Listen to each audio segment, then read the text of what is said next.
داره فیلم به صحبت کنین اشکال نداره روش موزیک اول روش میچرخونیم.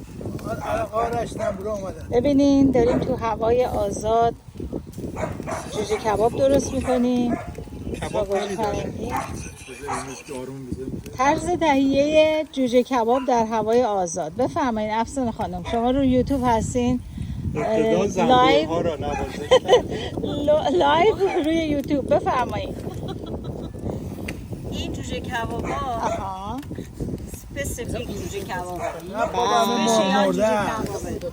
برای اینکه زعفرون فوق العاده توشه. بله زعفرون ایرانی سحرخیز که منیر خانم زحمتش کشیدن از ایران آوردن و تازه لیموش هم با دست گرفته شده، یعنی آب لیموی کارخونه‌ای نیست، آب لیموی دستیه. و یه نکته دیگه که خیلی مهمه، زغال خوبی آماده شده، آتیش درست. زغال کی آماده کرده؟ زغال هم بسته خیلی عالی. نپخته با اجازتون؟ پخته؟ نکته اولی.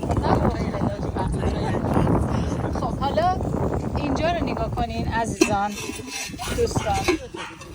اینجا من باید همه چی فضولی کنم.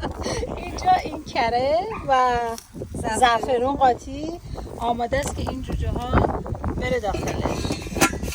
بعد از اینجا اینم برنجمون.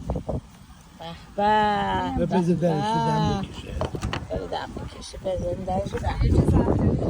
ما ترکیب اجاق‌گاز و حرارت و ترکیب حرارت اینم بیومون. باد و همه اینا رو انجام داده.